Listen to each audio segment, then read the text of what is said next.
Hi everyone, welcome. My name is Steph and today I wanted to share a video with you on talking about the link between the mind, the body and the emotions and the importance of doing shadow work, doing the deeper work and how it can help us move through challenges in our lives.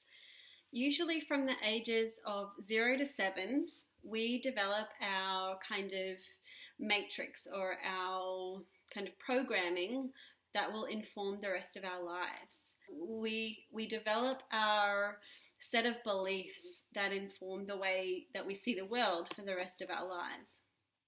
Because when we're in that age, we are in a theta brainwave state, which means we're in a very deeply meditative state. We're just soaking everything up like a sponge. And so that's when we develop the programming, because our mind is just taking in what we see. It's not filtering, it's not discerning anything, it's just taking it all in. And so that's how we use those same beliefs. If we were abused a lot as a child or not really encouraged, we will continue to think that we're not good enough, or we don't really have much ability or capability, and so we continue to play that out in our whole lives until we actually go back and reprogram our minds to realize, oh, hang on, that was just something that I developed in childhood, but isn't necessarily true.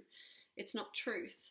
So when we start to challenge those old programs, we can start to challenge the way that we live in the day-to-day world now, in our lives now, and the situations that we attract. Everything is at a still point. It's neither good nor bad. And the reason why we have such strong emotional charges to our emotions is because it's triggering something from our past childhood, from those ages of 0 to 7.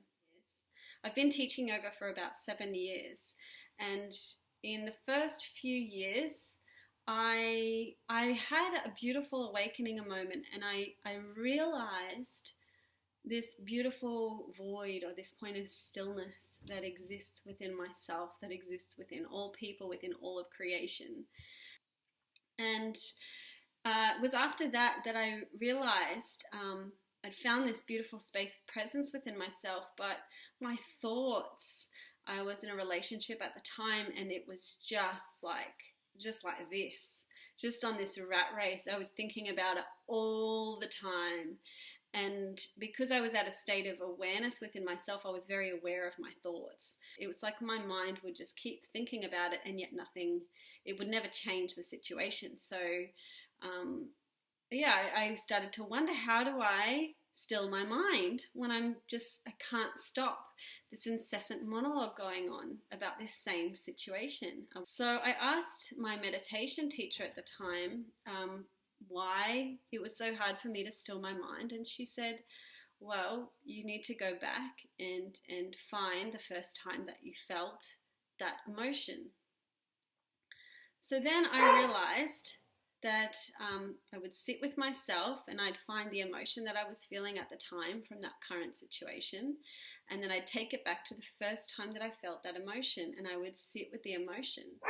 I learned in that moment how to sit with emotions and how to let them pass through with full acceptance and acknowledgement of what is, rather than trying to push it away or deny it.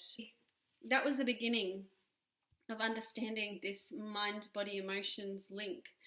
And as I sat with the emotion, what I realized is, as I sat with the emotion from the past, it would dissipate in my life. That situation would actually change in my physical life.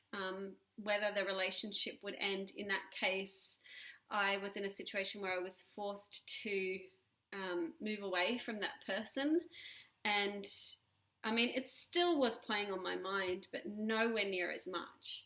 And I started realizing, as I applied this to other situations in my life, that it would change the external situations in my life when I sat with the emotions, or it would lessen the emotional charge underneath the experience, within myself.